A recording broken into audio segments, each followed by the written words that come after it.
तो हेलो दोस्तों, कैसे हैं आप लोग। जैसा कि आपको पता है कि बेसिक मैकेनिकल इंजीनियरिंग का आपका नेक्स्ट एग्जामिनेशन है। तो बेसिक मैकेनिकल इंजीनियरिंग के रिगार्डिंग एक नोट्स मेरे पास है जो कि मैं आपको दिखाना बेहतर समझता था, इसलिए मैंने इस वीडियो को बनाना बेहतर समझा। तो अगर आपने बीएमई के वन शॉट वीडियो को नहीं देखा तो एक बार ज़रूर देख लीजिएगा, और इस नोट्स को भी अगर आप एक्सेस करना चाहते हैं तो आप कर सकते हैं। मैं इसको स्क्रॉल डाउन कर रहा हूँ, आप चाहें तो इसका स्क्रीनशॉट लेते जाइएगा, और मैं आपको लास्ट में बताऊँगा वीडियो के किस तरीके से आपको इसके नोट्स को एक्सेस करना है। बस आपको वीडियो में बने रहना है, ठीक है। वीडियो को लाइक करके चैनल को सब्सक्राइब कर दीजिएगा, क्योंकि इन फ्यूचर जो भी वीडियोस आए उनका नोटिफिकेशन आपको मिलता रहे, ठीक है। तो आइए वीडियो को स्टार्ट करते हैं। तो आपके सामने पूरा क्वेश्चन दिया हुआ है, उस क्वेश्चन का पूरा आंसर मैंने यहाँ पे अच्छी तरीके से अटैच किया हुआ है, जिससे कि आपको कोई परेशानी दिक्कत ना हो और आप आसानी तरीके से इन क्वेश्चन के आंसर को फाइंड आउट कर पाएँ। और एक एक लाइन, एक एक पॉइंट को अच्छी तरीके से लिखा गया है, ठीक है। तो आप इसका स्क्रीनशॉट ले सकते हैं, ठीक है। टोटल 61 पेजेस इसके अंदर आपको देखने को मिलेंगे। आप यहाँ पे देख सकते हैं सारी चीज़ें यहाँ पे आपको मिल रही होंगी। दूसरा क्वेश्चन हमारा है, draw the stress strain diagram for the ductile material. Ductile material के लिए स्ट्रेस स्ट्रेन डायग्राम आपको बनाने हैं। तो डक्टाइल मटेरियल के लिए आपको स्ट्रेस स्ट्रेन डायग्राम यहाँ पे आपको दिया हुआ है, आप यहाँ पे देखिएगा। ये डायग्राम बनाया गया है, थोड़ा सा आप इसको अच्छी तरीके से समझने की कोशिश करिएगा। और जिस तरीके से चीज़ें दी गई हैं ABCDEF GH जो भी नाम यहाँ पे दिया हुआ है, प्रॉपर नेमिंग आपको यहाँ पे लिखना होगा, ठीक है ना। क्लियर है। चलिए, यहाँ पे कुछ इसके लिमिटेशंस भी दिए गए हैं, आप देख सकते हैं। थर्ड हमारा है iron carbon diagram and its importance. Iron carbon diagram क्या होता है। तो आयरन कार्बन डायग्राम फिगर 1.1 में आपने देख ही लिया, ठीक है। यहाँ पे आप देखिए, फिगर में आपके सामने आयरन कार्बन डायग्राम दिया गया है। अच्छी तरीके से इस डायग्राम को बनाइएगा, ठीक है। जिस तरीके से लाइन खींचा गया है, बिल्कुल उसी तरीके से लाइन को आपको खींचना है, ठीक है। बहुत इंपॉर्टेंट है ये, डायरेक्टली एग्जामिनेशन में ये पूछे जाते हैं, ठीक है ना। क्लियर है। चलिए, अगला हमारा है various mechanical properties of material, यानी जो भी मटेरियल है उनके अलग अलग प्रॉपर्टीज़ क्या हैं आपके सामने मेंशन किए गए हैं, आप इनको देख सकते हैं। जिसके अंदर स्ट्रेंथ है, स्टिफनेस है, इलास्टिसिटी है, प्लास्टिसिटी है, डक्टिलिटी है, ब्रिटलनेस है, उसके बाद मेलेबिलिटी है, हार्डनेस है, मशीनेबिलिटी है, रेजिलेंस है, टफनेस है, फैटिग है, क्रीप है। ये सारी चीज़ें आपके सामने दी गई हैं, आप यहाँ पे देख सकते हैं, ठीक है।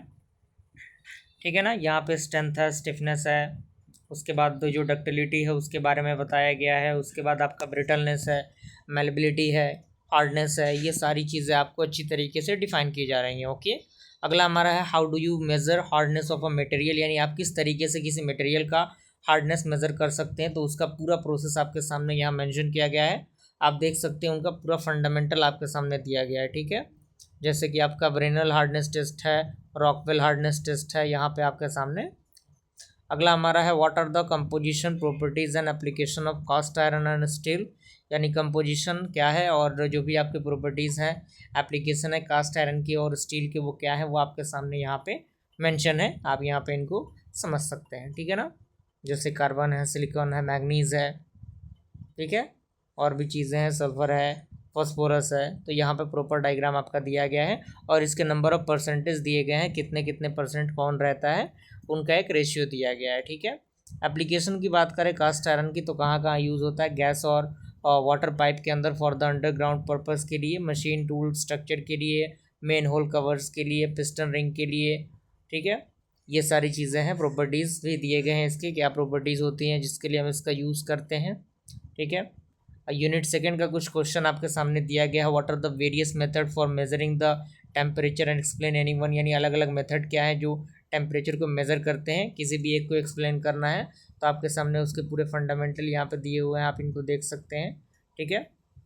कंप्लीट आंसर दिया गया है जिससे कि आपको कोई दिक्कत ना हो और आप आसानी से इनको देख पाएँ, ठीक है। आप स्क्रीनशॉट लेते चलिएगा, मैं उम्मीद जता रहा हूँ कि आप स्क्रीनशॉट लेते जा रहे हैं यहाँ पे, ठीक है। अगला हमारा explain the working of micrometer, micrometer का वर्किंग क्या है, तो पूरा वर्किंग प्रोसेस यहाँ पे दिया गया है, आप यहाँ पे इसको देख सकते हैं, ठीक है ना। अगला हमारा है what do you understand by the slip gauge in measurement, यानी मेजरमेंट, स्लिप गेज क्या है, मेजरमेंट के लिए किस तरीके से वो यूज़ होता है।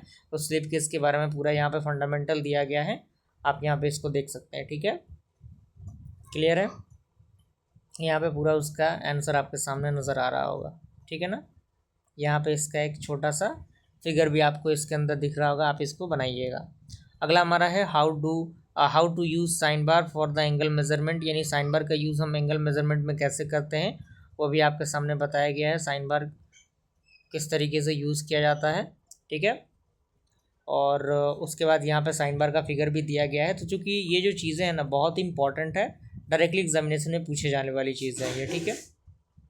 यहाँ पे आपके सामने ये मेंशन किया गया है, ठीक है। यहाँ पे इसका फॉर्मूला भी है sine theta equal to H upon L, जिसे हम लोग sine inverse H upon L भी कह सकते हैं, ठीक है।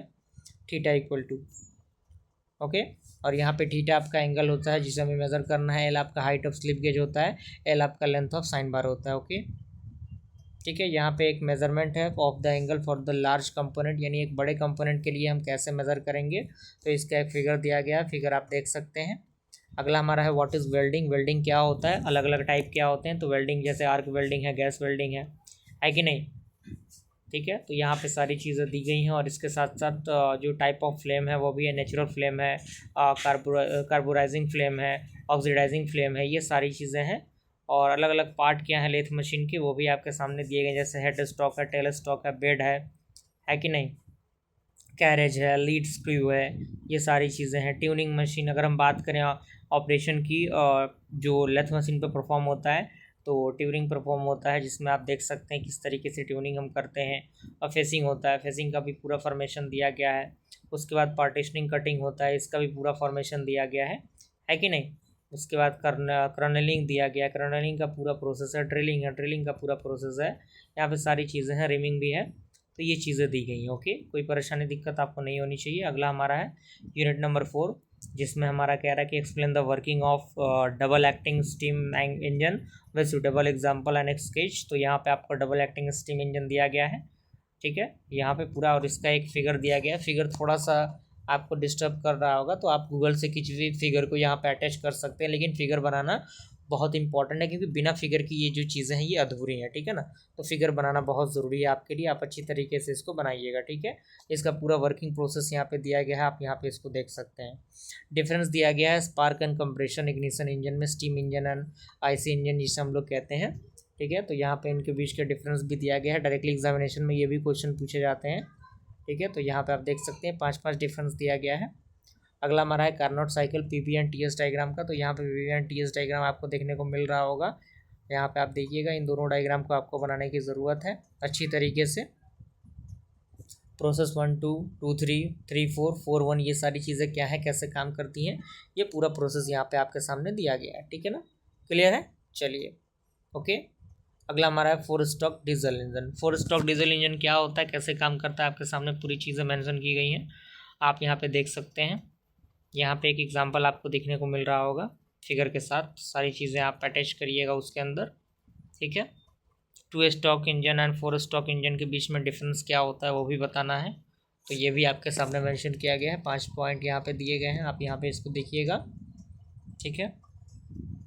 और एक न्यूमेरिकल क्वेश्चन, इस प्रकार के न्यूमेरिकल क्वेश्चन को आप कैसे सॉल्व करेंगे वो भी बताया गया है, आप इसको देख सकते हैं। और इस पर बेस्ड 2-3 न्यूमेरिकल क्वेश्चन अगर आप प्रैक्टिस कर लेंगे तो चीज़ें आपके लिए बेहतर हो जाएंगी, ठीक है ना। यहाँ पे आप देख सकते हैं जो एफिशिएंसी हम लोग निकालते हैं उसके लिए है।